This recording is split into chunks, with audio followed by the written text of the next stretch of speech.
Sa dilim ng gabi, ang mga lihim ay nagbabalik upang maghiganti.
Ang kahon ay naglalaman ng kapalaran at ng kalupitan.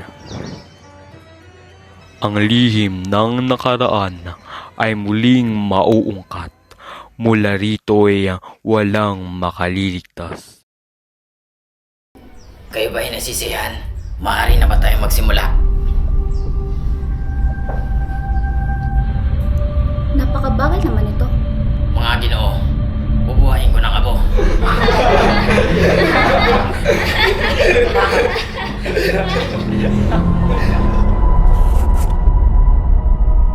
Amoy bangkay! Kaamoy ng 4,000 taon. Amoy simbahan. Dala mo, Sphinx! Pakilala mo ang iyong sarili! Ako si Imutis, pinanganak sa panahon ni Amasis at ipinatay ng sakupin ng Persya ang aming bayan. Sa Babylonia, natuklasan ko ang isang lihim ng pandaraya. Sa takot ng mga saserdote, ako'y pinaslang. Ano ang ginawa nila sa iyo? Ako'y umibig sa anak ng isang pari, tulad ng lotus na bagong namumukadkad.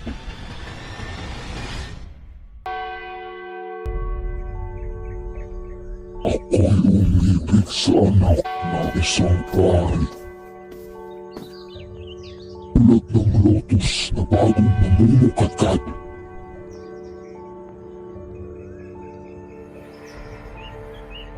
Ngunit pinagnasaan siya ng isang batang pari sa Abydos.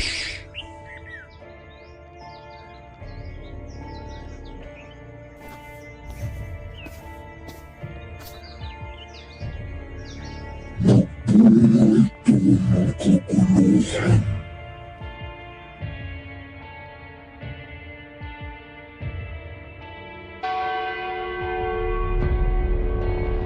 Ako'y tineklarang rebelde at pinatay sa lawa ng Mujeres.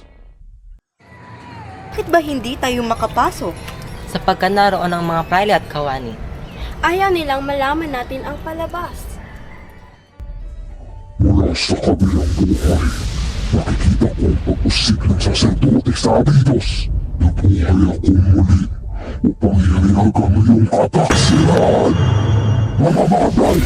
Salamat sa Diyos! Mapagparatang! Wag! Buhay pa! Ano nangyari sa Padre? Dapat ipagbawal ang palabas sa itaw. Lalong-lalo na kung walang gamit na salamin.